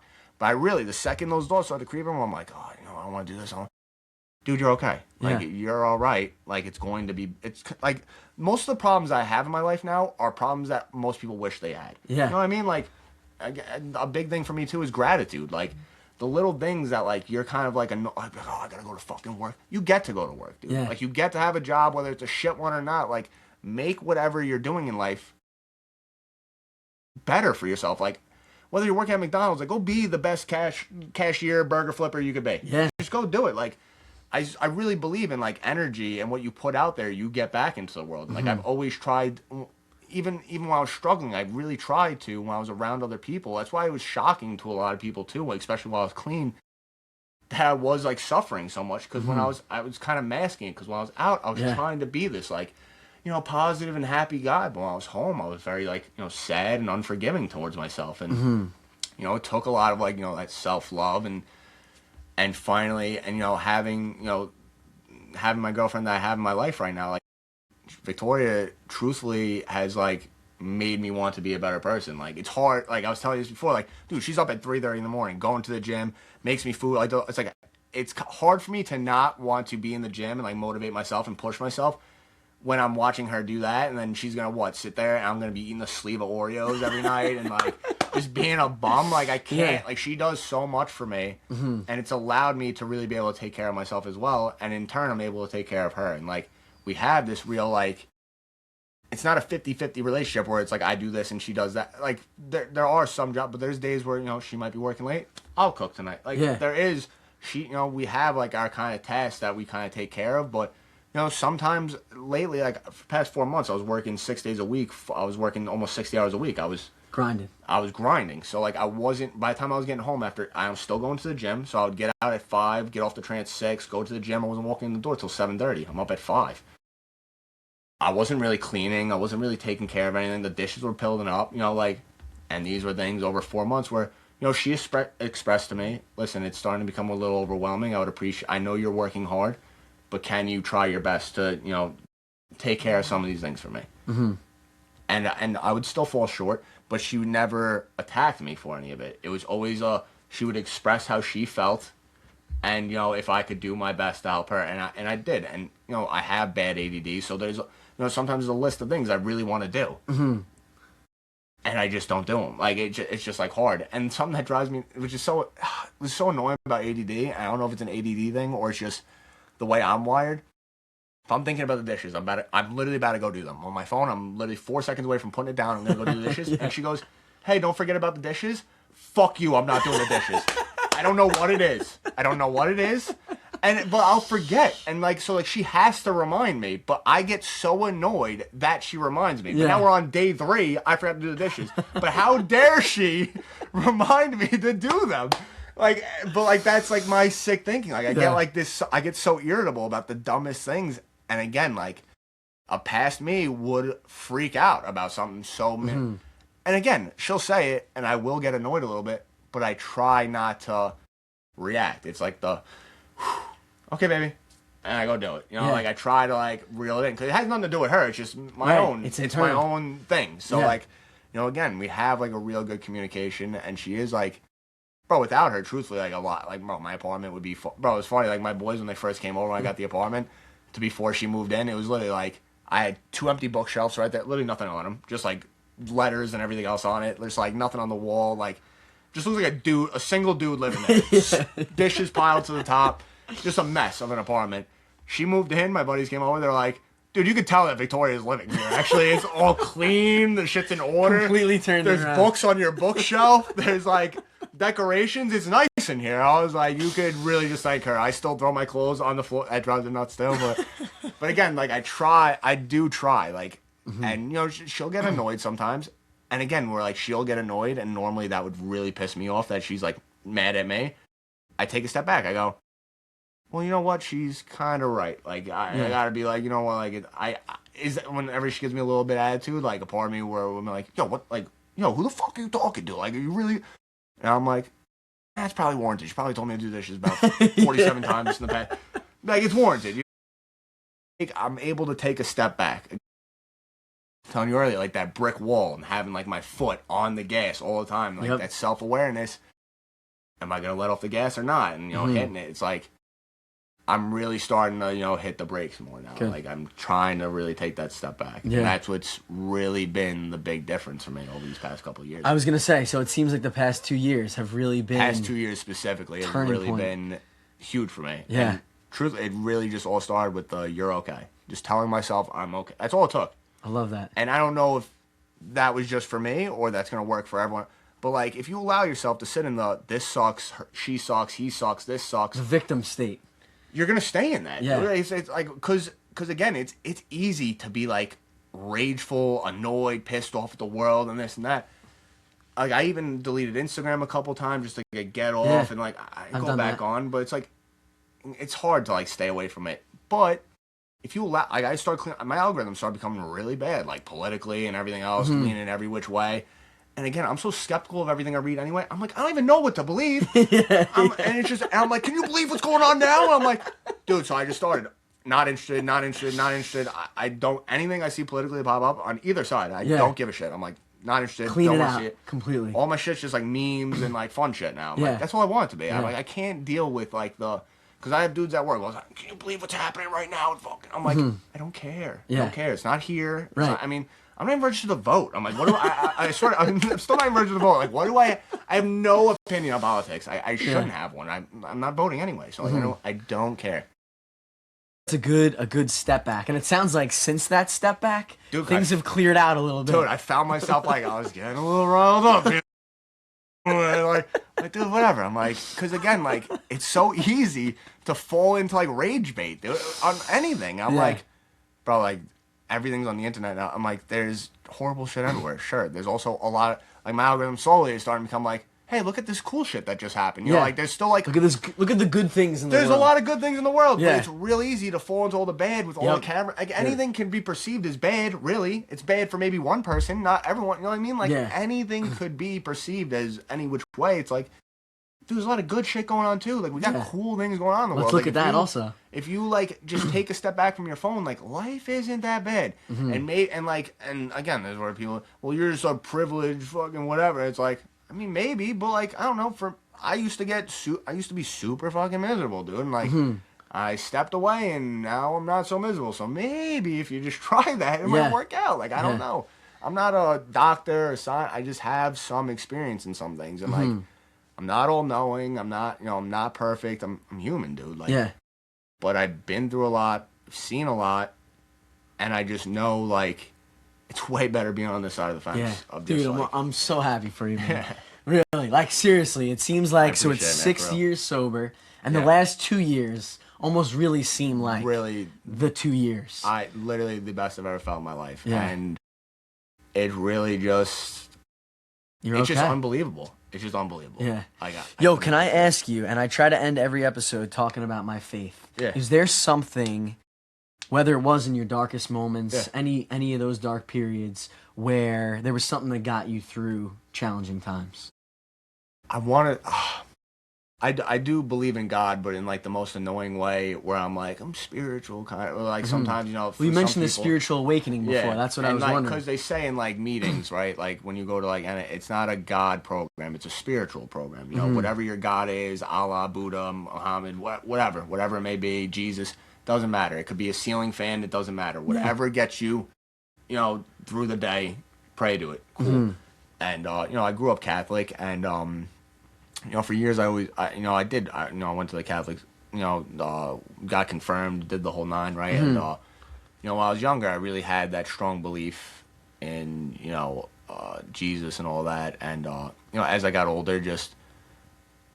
It's so funny when I was younger, like the idea of heaven and everything else like that, like I needed to believe that because like I was scared to die. Like even having like suicide, which is so funny, is like having like suicidal thoughts and being like terrified of death. It like makes no sense. But I'm like, at least heaven's there. Like that was always, and then as you get older, you get life, everything else around you, other people's opinions, and like you start to, for me at least, I kind of fell out of that. I always believed. When I think about God, I think about Jesus just because that's who I was brought up. It's just, for me, picturing something's easier. Yeah. I don't necessarily follow that faith in total. I couldn't really tell you the last time I prayed, which is where I start to feel guilty as well, because I remember being younger and praying for a lot. And I have a lot of those things today. I do. Yeah. All the things I prayed for, I have today. And there's plenty of periods in my life where I'm like, God doesn't exist. God isn't real. It's like, dude, your prayers literally got answered. Like, what more do you need to be given to like believe something's here? And funny enough, I really was thinking about that actually on the way here, because I couldn't tell you last time I prayed. I really don't know. And I do get like this guilt sometimes, but bro, with the things I've done in my life and the fact that I'm still standing. There's God. Just hearing from what you said in this episode. If we had 3 more hours, I gotta tell you way crazier shit. I was trying to get you demonetized on YouTube. Those are the clean stories. But I'm like trying, it's just trying to have this type of faith But yeah, again, just like I get skeptical sometimes, but again, and it's immediately followed by guilt. But I do believe that something out there has to be looking out for me. Yeah. Like there's no way I could have done this without something else looking out for me. Yeah. God, whatever it is. I wouldn't be here without it. So, you know, I don't necessarily always like pray, but like, you know, I like to think that even like when I'm just in my thoughts thinking about stuff, like I'm praying. Yeah. You know, whether I'm like actually just talking, you know, whatever. So like, you know, I guess I do because I'm often in my head just talking to whatever. Me too. I'm up here a lot. Yeah, yeah. Dude. So I'm like, so I'd like to think I do, but yeah, I think that's a big part of anything in life. You know, just having something to lean on, because if you don't have that, it's that much harder. You feel that much more alone. You know, for me, it was easier to believe that someone was looking out for me. It's I have to believe it. Right. Truthfully, like it's like I have to. Like I don't. The things I've done and like where I'm at and the fact that like life could have been way, like I got so lucky in so many aspects. Where I'm like, again, like I remember like praying, just like I wish girls liked me. I wish I had a good job. I wish I had more people that liked me. I'm just like quiet. I'm like I have no confidence. I wish I was better looking. I felt like I got all those. Fell into place for everything. I felt more confident. I felt like God really gave me an opportunity, and not even just now, like early on, like in high school where I really struggled, and I felt like God really showed up for my life early on, and even when I fell away from it, there was something always still watching my back. So I'm forever a believer that something is watching me, for sure. I love that, and I mean, that's my understanding that through recovery, there's got to be something bigger than what you're going It's like the first 3 steps. That's is it, like right? I wasn't positive first, about that, but second and 2 and 3 are like literally talking to your higher power. Essentially, I wish whatever it is. Years being in the program, you think I would have it known by now, but no. But yeah, it's definitely a huge part of it, and you know, I've met very few people in the program that have like long-term recovery that don't have some form of that. Like I've met dudes that are like, they were like atheists, but they found like, they'll say like God, like good orderly direction, like use like the group as your higher power, like whatever. There's got to be something, though. Something, whatever it could be. Electricity, like you just be like fucking praying to a light, like whatever. Like, seriously, like, whatever floats your boat, whether it's the ocean, nature, this, that, just something. It's got to be something that you could. It's like you need it. You really do, and like it shows. Like I said, I don't think I've ever really met anyone in the program that's had long-term recovery that was like nothing. There's nothing here, and if they are, they're probably a dick, honestly. but you know, dude, I love it. You've been an incredible guest today. I appreciate it, bro. I think we could chop it up for 5 hours. Dude, I got so much shit to tell you. We'll get X-rated stories going. Dude, I think it's just really. It was funny when I saw that you added me on Instagram. I was like, I actually thought you got hacked or something. Cause I was like, I haven't talked to this kid in like 10, 12 years. There's no way he just randomly added me right now. And I saw you message me even too. I'm like, oh, he's definitely got hacked. He's gonna try to sell me Bitcoin or something right now.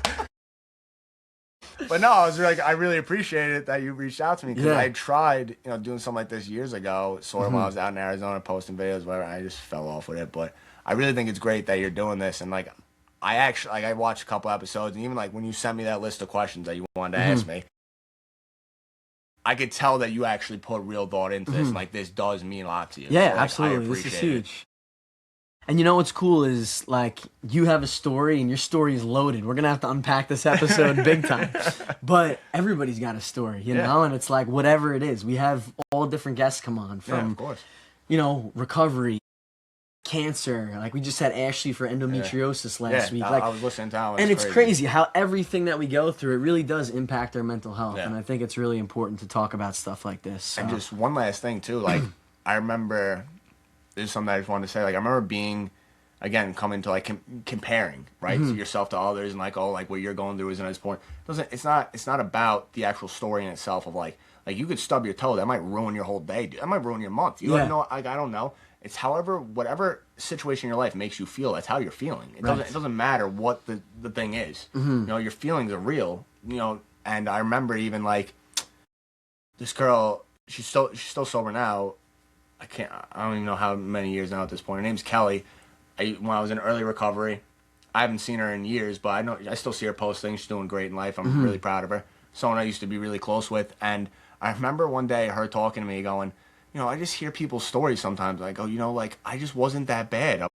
My story's not like that. Like, I don't think I belong here. I went, Kelly, that's what I think when I hear your stories. Like, I was thinking that about her. I'm like, your stories are fucked up. Yeah.